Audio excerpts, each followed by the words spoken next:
As we inch closer to this Halloween's release of Cult of Chucky, I review the fourth in the Child's Play series, The Bride of Chucky.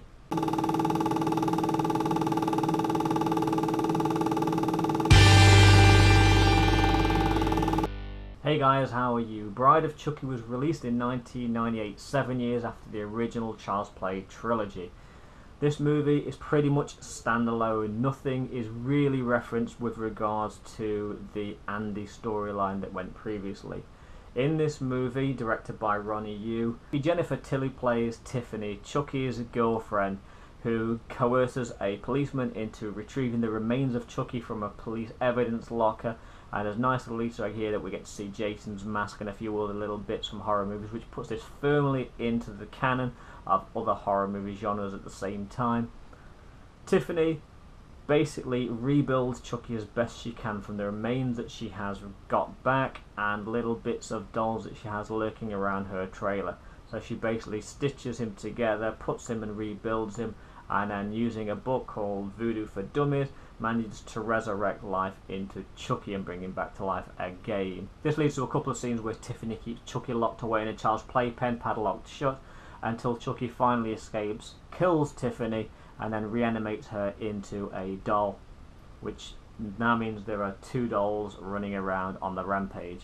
This movie is pretty much purely a Chucky movie. We have characters of Jesse and Jade who are played by Katherine Heigl and Stabile, but these almost seem like secondary characters. These guys are only there to transport Chucky and Tiffany from where they are all the way back to where the body of Charles Lee Ray is buried, because Chucky needs an amulet that he can use to then bring him back to a human form. Now we move further into the comedy aspect and less of the horror genre with this movie. In fact, it's a bit of both, but we get a lot more comedy in it, in such that we get people like John Ritter, who plays the character of John Kincaid, Jade's uncle, who really doesn't want her spending time with Jesse. And we get to see a little bit of a jokier aspect as Tiffany coerces Chucky into using a slightly more inventive way of killing people rather than just stabbing them with a knife all the time.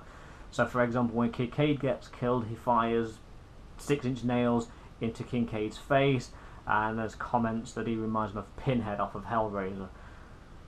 We get this sort of level of humour, and sometimes it works and a lot of the time it doesn't work. So the plot of the stories I've mentioned is pretty basic in that the two dolls just want to get from point A to point B. It's pretty much a road trip movie with these two characters of Jesse and Jade pretty much on the run from the police after being framed by Chucky for one or two of the murders. Along the way they go and get married.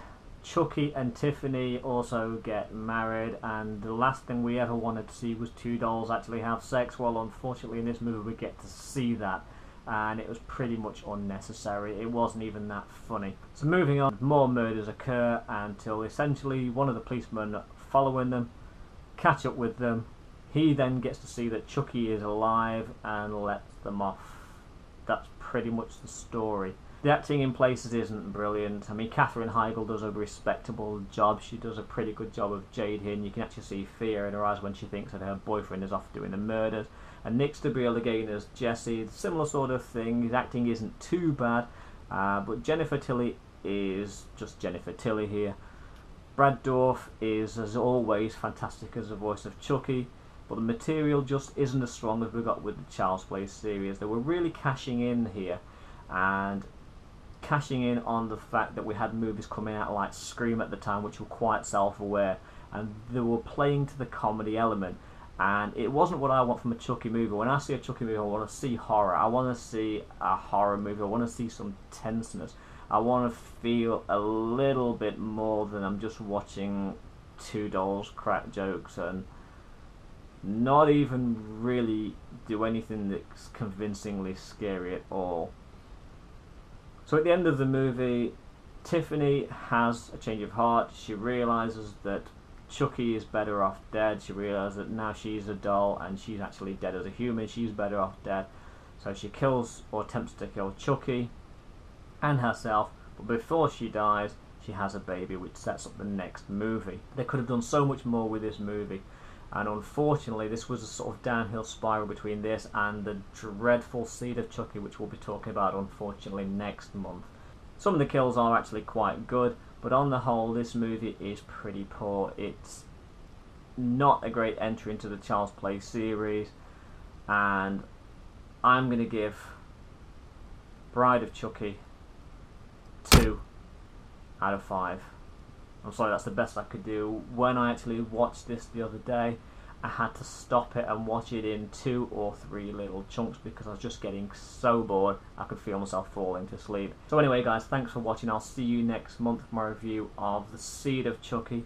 Please leave down below what you thought of Bride of Chucky. Hit a thumbs up if you like this review, and hit the subscribe button if you've not done so already, and I'll see you next month for the next review in the series. Thanks for watching. See you later. Bye.